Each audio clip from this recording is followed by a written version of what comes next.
traveling. We've been traveling on Podcastmalawi, and we're good to be in a new district for a new episode of Reimagine podcast series, and to be sitting down with an amazing human being. I don't want to just call him an artist or whatever, but an amazing human being. And I'm sure it's going to be a good conversation. So, officially, welcome to Podcast Reimagine podcast series, live and direct from Mchinji. Live and direct from Mchinji. Kaisa to be. Welcome. Oh, thank you so much. So, we're live and direct from Mchinji, Kaisa Creative Center to be specific, and we're sitting down with Mr. Eric Palian, the legend himself. Thank you very much. Welcome to our hideout. No, I love this place. We did a tour of this place. Yeah. I love the concept. I love what you guys are trying to do here, and also the synergies that are here. Yeah, sure. Yeah, because I see there's the jazz thing that's going on, which is your residency with the jazz stuff, and then there's Festival Institute. Yeah. And then the space itself as Kaisa. Yeah. And it's big, bro. It's big, it's huge. I've seen the rooms, the spaces where you can do events and all that. Yeah. So I think like Kaisa itself is like more like the host. Oh, okay. So this is like a space where you're trying to get, because Kimber Anderson is an artist, you're trying to get artists to come in and then use the space. So I think because me and Kimber are friends for long, I'm like, look, why can't I use it as a home as well? Where, you know, you create, you but also you teach, give back a bit to the community out there. So yeah, okay, it's really, and it has all the countries. Yeah. Actually, that was like I was passing by the rooms. We've seen Angola, Oman, Portugal, things like those. And actually, now that feeds into our main conversation. Yeah.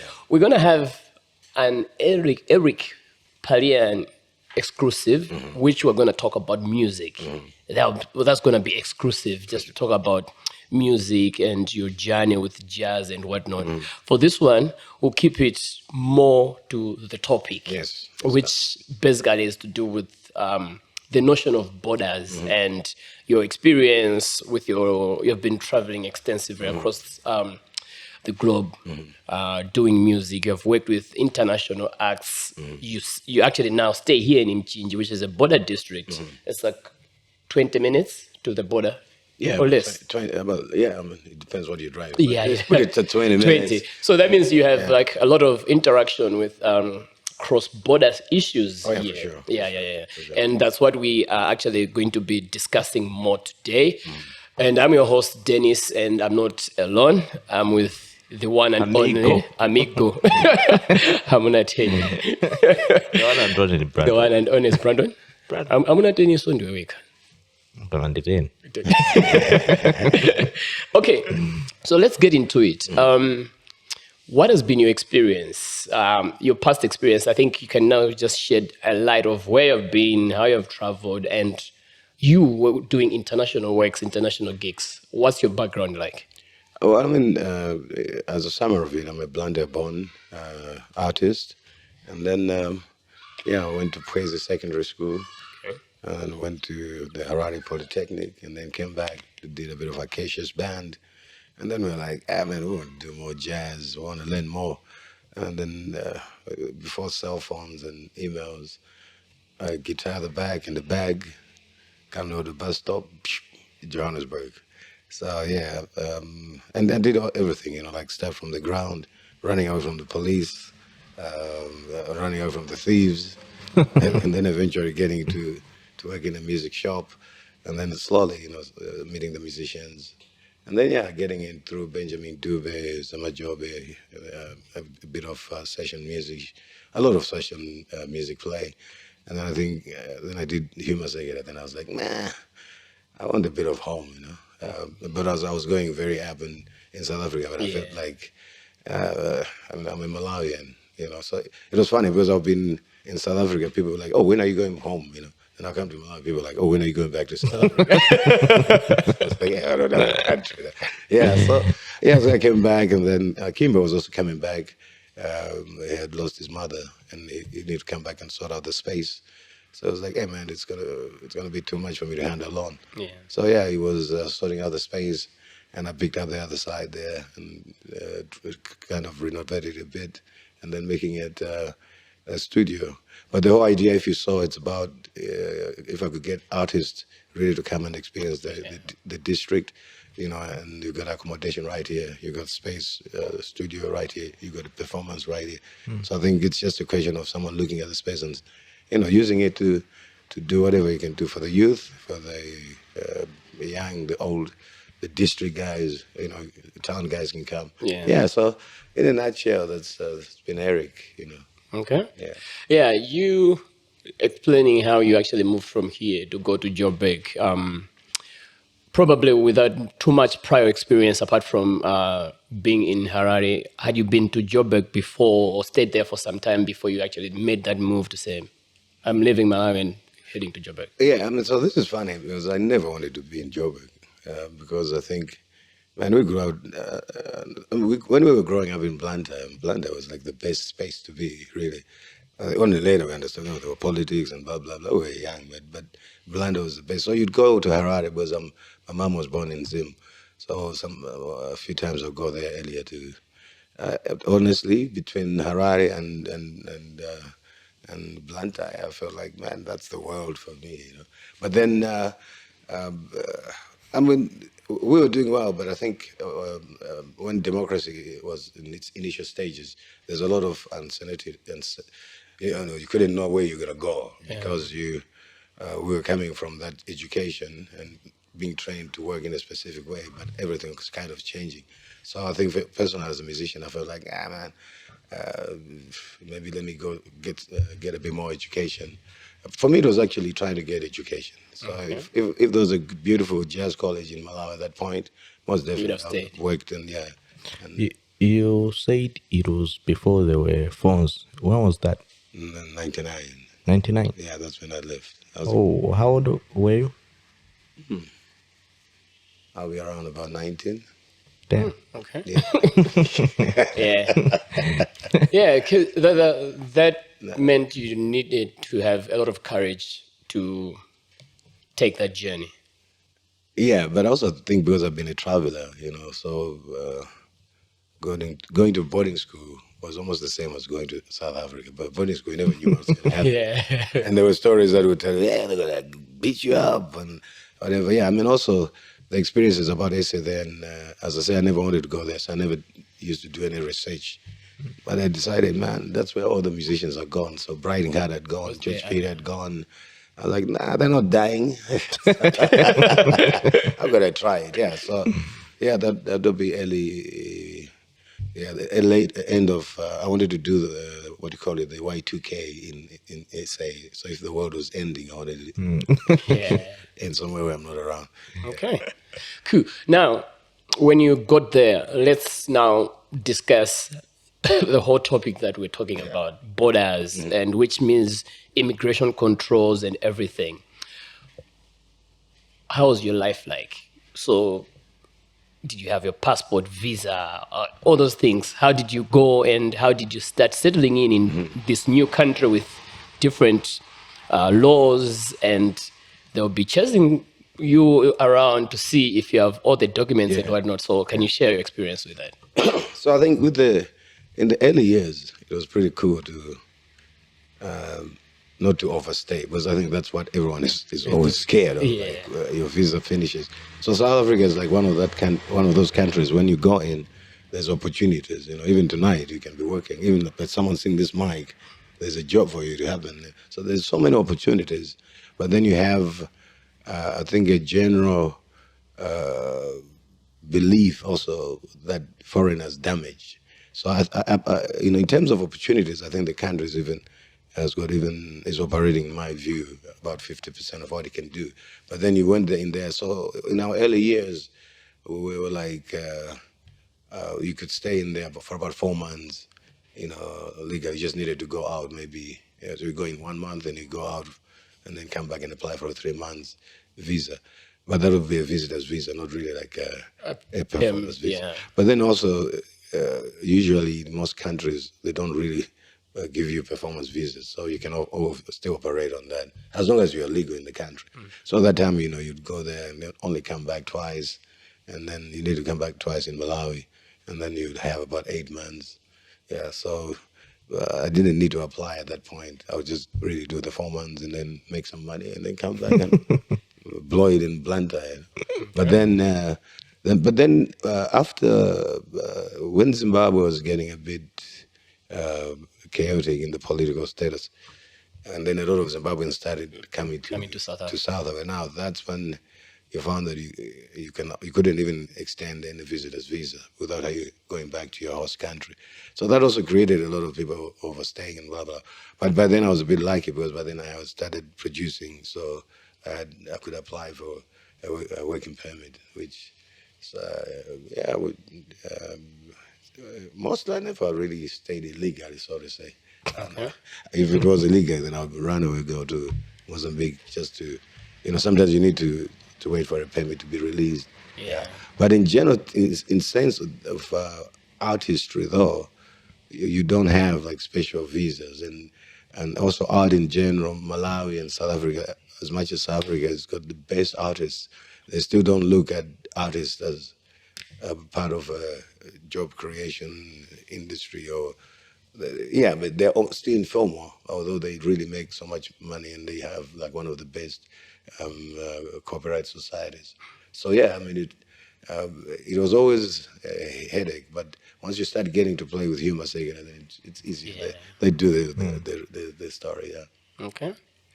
Cool. So coming back here, you're running this thing. You have probably gotten all this experience from South Africa and everywhere you've been. When you look at the notion of borders, when you sit down as Eric and you want to do something, let's say in Zambia, which is like just a few hours drive, you are in Zambia, but you have all these laws, border laws that you need to negotiate, whatever. Does it make sense to you that in this setup where Africa is, we have all these borders, and I'm asking you this in line with other countries. Let's say when you look at the UK, it's the United Kingdom. You've got all these states or countries or whatever that they are, Northern Ireland and whatever, but it's like a very huge piece of land that is just under one monarchy, and then most of the laws apply. The same thing with the United States of America. You don't have like different states, but for Africa, with its small bits and pieces, everybody wants to be independent in their own way. Yeah. Do you think that's helpful, and do you think that is working for us as a continent? Completely, it's nonsense, to be honest, from an artistic point of view. Because the first thing that you get shocked is that you go to, I'll go back a bit like in South Africa. Someone said, how come you play our music? And I'm like, man, you say Zulu music, for me, that's Ngoni music. Yeah. If you talk about Venda music, for me, that sounds like Shona or Sena music. Yes. So I was even, that's why I could even play with them, because I was actually playing our own music in something that they called something else. But the history of ourselves musically, that's when we get embarrassed, because that's when you see that we are actually one thing, especially Southern Africa. Yes. So we'll be getting into Zimbabwe, and we have to wait about 3 weeks to get our gear cleared up, as if and I'm like, but then you go there, took out a show, and now all of us are talking the same language. So you go to Zambia, for instance. If you talk about Chipata, that's minutes. Yeah, it's just minutes. They're speaking the same language. Then you go and land in. I was at Zambian Kamunda International Airport, and the guy is greeting you in Chichewa, and then he's giving you 30 days to stay. And we were laughing about it with the immigration guy. I'm like, dude, does this make sense that you are speaking in the same language and you're giving me a limit of how much I should stay? So culturally, really, I would repeat, it doesn't make sense, because when you talk of the, like here, you've got the Chewa and the Ngoni big functions that happen here, and you find that when Mpezeni calls and is in Zambia, and we all the Ngonis that are doing the national ceremony, the chewas are the same. So even the border here becomes chaotic in those days because literally they just give you like papers and other people just walk around, because really we've got the same dances, we've got the same language, we look the same. Yes. And I think instead of us really, everyone was happy when they were building the big Gingy order. I was like, man, it doesn't make sense. Yeah, you're bringing more. It's a beautiful structure, but then you're just bringing us to divide more because a bigger structure means bigger control, and then so it's people are a bit sad now. They're realizing that it looks cool, but it just means that now it's a bit difficult for you to just walk into Chipata to see your cousin, or vice versa. So, we need to look at ways, especially from in every industry. But for me as a musician, it doesn't make sense. Like you get my album, for instance, is played by South African musicians and Swazi, a bit of Swazi musicians, but they're playing Kwachakwayela, Chitugutu, and they haven't, they can play it perfect, and they haven't been here. They're playing it perfect, but it's also their music. So we're, applying for a visa to go to South Africa to play music that is your own. Really, for me, it looks stupid. Sure. Yeah. Okay, you've talked about the one border, one stop border. Let's call it that. Let's call it one stop border between Zambia. Yeah. And for a lot of people, when you hear them, they say, "Oh no, this thing has now made things easier and whatnot." But you are saying that that's actually trying to make it more difficult for people to interact. Yeah, if you look at the world patterns, you talk about United Kingdom, we can talk about Europe as well. You apply to go to Italy on a Schengen workers permit. That can allow you to do Switzerland, Germany, Amsterdam, Belgium, because what they're doing is like trying to, a thief is a thief. Why can't you just control that thief who's going to steal either in Gingy or who's going to steal in Chipata? Why can't you just get the two police, the Zambian police and the Malawian police starting to work together? Every time we're there, man, trust me, when you stay long enough, that's where we party. They are always here. You see, when black missionaries come here, it's chaos. Yeah. Everybody comes from when Chipata. They came, they're playing the same music. So really, then it stops a lot of people coming to even see this one. Was you gotta go to the border, then you gotta apply. So if developed countries that are very, very fragile to immigration can open it up and say, let's protect certain things together. Certainly, I think maybe there's the people that are calling back to the neo federation, as they call it, because I think Zimbabwe, Malawi, and Zambia, we need to start thinking more operating as one thing, as opposed to there's the COMESA agreements and stuff like that. But still, it should be just a bullet train with my trio. We're playing in Harare tonight. Yeah. It's 2023, So even if I just go to the immigration and then they just stamp it there, we've got scanning the passport. Then the immigration must know that I'm there. Why do I need to go to Nyamabanda and present myself and then go through a couple of harassment? Both sides must go through Mozambique, which is a headache. By the time you get there, bros, you don't even want to play sometimes. Like, you've been exhausted. I can just be in Gingy and eat my nkumba, whatever. Yeah, so I believe, we're in a world where we can connect the systems, and your bank, you have a bank account in South Africa, you are swiping at Lilongwe, Sitemo. So why should I present myself physically that I've crossed into Mozambique when my money doesn't present itself at any point? No. So it's a challenge for us to really develop new integrated systems whereby goods, be it tax, most definitely music, traveling, that must be really opened up. And you will see that, a lot of people like in Chipata here, because Chipata mostly don't really farm as Malawi. So mostly one of my boys is always there with bananas, red onions, sawawas. So, but then they also have to cross. Although it's simple, they've created a simple way. But I was like, Yeah, open it up, man. Why don't you just open it up? And that's the biggest question. Yeah. Like, what do you think is the major challenge of these people, whoever it is, to say, okay, guys, what's happening? Can we open up this thing? Firstly, it's an issue of going back to who created that thing. Who said, hey, Zimbabwe here, we know you speak your cousins, brothers, but no, this line, if you're on this side of this line, you are Zambia. On this side, you are Malawi. Okay, this side, you are Tanzania. Who created that and for what purpose?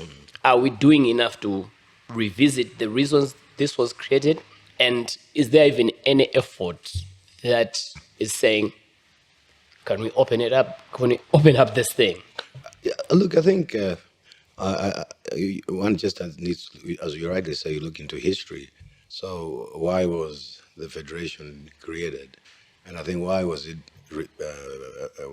fought? Because I think it created more divisions because it was benefiting, I think, the colonial powers in terms of now controlling resources individually, and we don't know anything about it. But I think what we've lacked as independent Africans is that there's a lot of discussions that we don't have as a way forward, as a way we can take ourselves. For instance, we can just have that discussion as youngsters. Like, do you think federation will work today? And you get economists, you get scientists, you get musicians, and have these chats. And I think my take would be like, open it up because of what I look in my industry. But someone can come and count and say, maybe we're not ready, blah, blah, blah. So you're very right in saying, first of all, I don't understand why there's Mchinji and there's Chipata, but they're almost like doing the same thing. Yeah. They're two different countries. It's the same place. And some of the villagers here, even they get arrested selling, working with bikes, but they know those are Malawians.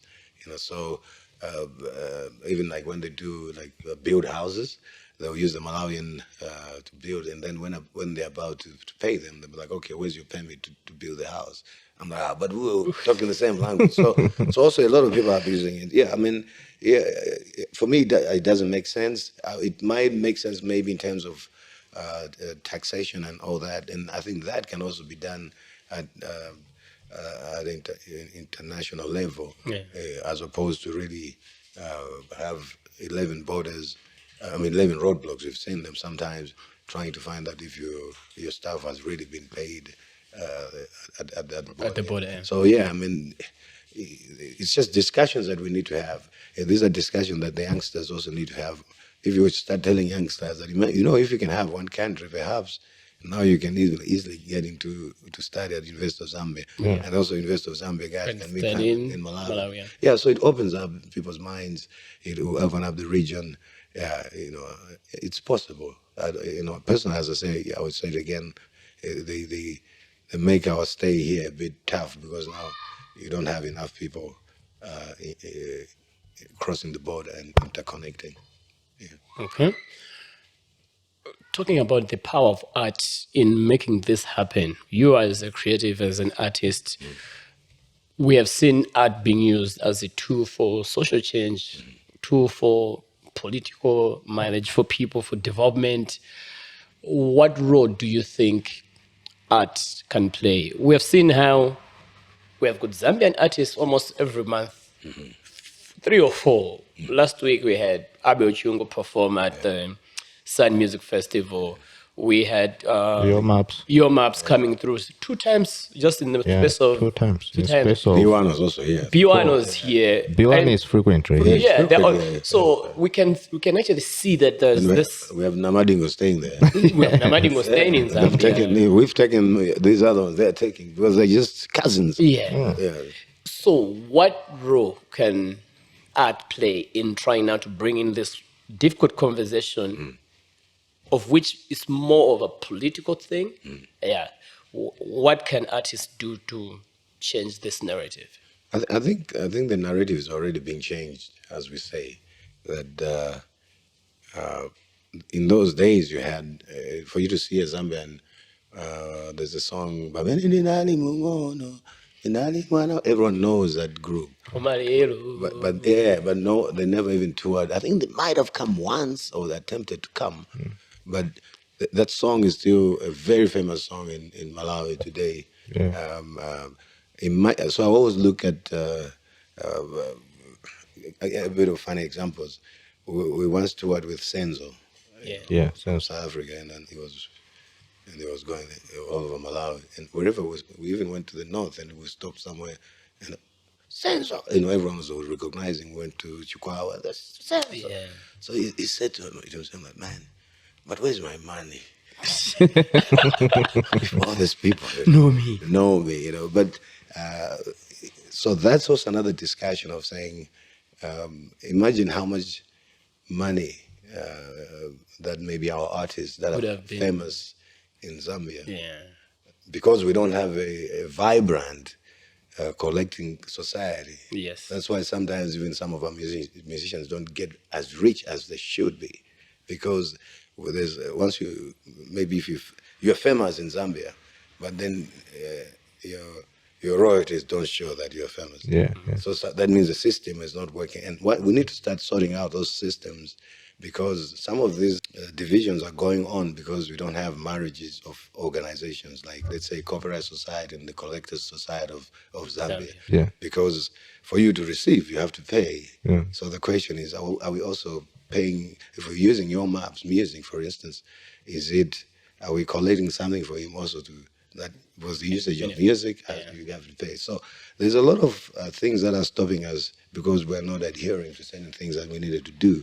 So we're like, okay, let's not talk about it. But I think even if once we integrating even the systems, you find that what Namadi will be collecting today can actually be tripled, because now there's so in my music sense, I believe we can, as artists, we can even make more money if borders were really eradicated. I know I diverted a bit, but I think I'm trying to answer also from what can happen. I think if our systems were integrated, and once we're integrated, usually you start opening up. Usually you have two houses that are semi-attached, and then one day we just make one house, and then move the other guy to the next house. So But do you think there's instruments that the governments are coming up with, Africa, intra-trade Africa, COMESA, and all these, pushing us into the right direction, or it's just one of those things that governments always put up to look like something is happening? Are we utilizing them when it comes to, let's say, trade? And they're very good. I think once you start looking at it, I used to stay with my good friend David Kamankodua, so he worked for the MRA. So every night I used to ask him a lot of questions, and I asked him that question because I was complaining. He said, look, there's a lot of people that are not understanding that a lot of things have already been opened up through the COMESA agreements and free trade zones, etc. But then I'll be blunt about it because I'm also in the streets. There's a lot of things that we hide from our people, even if they're already there, because by them not knowing, that's when I get a bribe. Yes. Whoever is involved. So in terms of structures, I believe the structures are there very much. In terms of even what can benefit me if you opened up a discussion between my music being used in Zambia, Zimbabwe, and then me even getting more monies out of it, those structures are there. Every day I always read the Copyright Act. I'm like, that's my employer's. You need to know that word. I know that one. I read it. I even want to translate it into Chichewa. I think that will actually help a lot. A lot of people have issues just to understand that thing, because a lot of artists. But you can't be an artist without knowing what protects you. And then I ask myself, if there's a body that has to make sure that musicians understand that their protection, why is that body not making sure that everyone understands that protection? So that's a discussion for another day. Exactly. But I think governments are doing well. That if you really study what's being written down and the desire, maybe not to my wantings, but I would give it probably in terms of like what trade-wise, what can happen. A lot of stuff. Other people jump the border without knowing that actually the things they're taking they don't even need to pay for them. That's and then people are happy that other people are happy that you jumped the border. Because you're giving this Kabaza guy some business. Yes. He'll always tell you, like, bro, that thing, no, can you give us so we can smuggle it for you? And whoever is also on the border post, where the security guy knows, like, if this guy stop passing by, I cut my income stream. Yeah. Wow. So that's also another problem. So, yeah.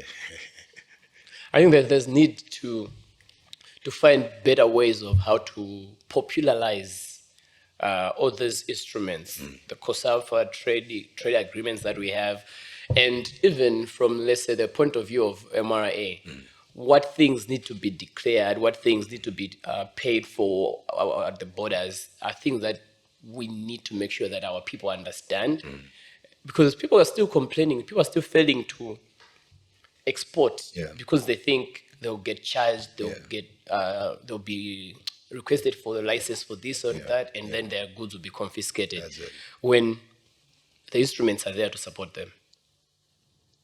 Okay. Yeah. Cool.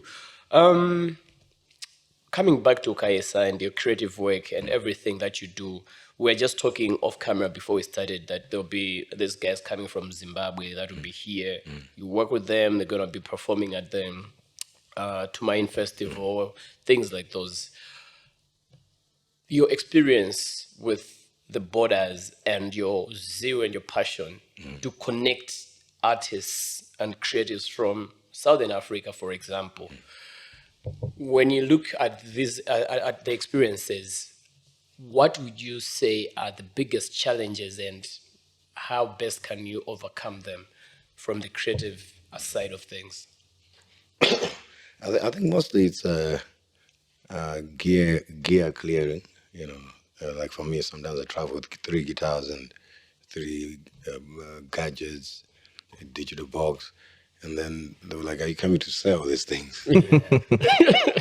Like it's just you traveling with all these things. I'm a guitarist. It's but you need 1 guitar, So there's for me it's really a headache of moving. Because I've got the band I'm running now, we've got the Eric Panian Jazz Trio. Although we are 3 of us, but we're also we've got a lot of gadgets that we travel with. So the 3 of us, but then we have like 6 guitars, and then a drum kit, and then a drum pad, and computers, and they're like, oh man. Like you travel with spare gadgets? Yeah. Well, most of our sound is in our gear. So mostly we'll get a PA system, but then what we fit the PA is mostly what we travel with. So so that sometimes is a headache sometimes I just go like, man, I would maybe want to even take some of the equipment. That for me, I think is the biggest whereby people could understand that maybe, let the person travel with the guitar or understand that musicians will have, or even have maybe currently have a specific kind of waiver that, for musicians, just to understand that if you're a musician, I can go and register with the government and then that can, that this guy is not coming, or even list all the time the gear that you need to travel with. Because sometimes, so the systems are always different. How Malawi clear the gear and how Mozambique clear the gear can also be the same. And sometimes the gear is in transit, and then the guys locally are like, no, but where are the seal or whatever. So, for me, that, but the rest is just like the same pressures of visiting a new house. You just have to catch up on your confidence. There'll be a bit of different language. 3-4 days later, you start hearing Chichewas in that language. But for me, mostly it's just to have like the travels. We need to feel that we are encouraging musicians to visit each other. Especially, as I said, maybe perhaps Africa is important, but maybe we can start up with Southern Africa to say, like, if you just want to travel, or within the SADC region. So let's just, it's pretty flexible, but for the gear and also for sometimes ambiguous requirements that will just appear, which you've never heard of. Okay, I know I've got some experience traveling with artists. I traveled with the guys, the Kufewa acrobatic guys, through Mozambique, Zim, to South Africa and went to Lesotho and back. Yeah, it's not the easiest thing to do. Yeah, because you don't have a lot of fans and all that, and people have booked you for different things. So you have got all the documentation about your bookings and whatnot, but the demands that you meet on the borders, it's more like a bittersweet, because some people are happy to see you because they know you, and so they will actually help you because they know you, they have seen what you have put out. Precisely. But for some people who have never seen you, they don't even know you. They don't even know you, and you're saying, no, we are artists, what do you do? You actually have issues with those people. For them to clear you, they'll need documentation that you don't even need. They don't understand performance with going to do work. So like you're saying, most of these countries don't give you a performance visa. So you just go there by invitation. There are internal agreements. That's it. And it's really hard for most people, mainly the upcoming, those that don't have a name. And I mean, that's why I say we need to encourage it, because you can only travel when you're upcoming, and that's the most important time of a career, is when you're young and fresh. You can just take a bus and go to Dar es Salaam and wait until one day you meet Diamond and you do he'll be like, are you sure you came all the way for that? Let's go in the studio. So that's your time. And then we're frustrating. There's a funny story. So I was traveling, I think 4 months ago, we were going to Harare. So traveling with two Zimbabweans and myself. So we're getting out of Mozambique into Zimbabwe. So this Mozambican guy, police, and I don't even know why we need to show him the passport. You have to show him, because now if he sees it, then you have to go into the immigration. No. I thought I'd show him. So he looked at this. So he's looking. So he sees 3 passports. 2 are Zimbabwean passports and 1 is Malawi. In his mind, they're all Zimbabwean passports. So he sees the first one. He's got a visa for Malawi to stay. I give them back, and the second one. And then he looks at mine, and he's so happy, and he says, "Where's your visa?" So I'm like, "Do I need a visa to stay in my own country?" And he looks at it, "Oh, it's my passport. Oh, sorry." I'm like, so you just want to get something from me without even doing the job. So I mean, you hear a lot of people who complain about our brothers traveling wise.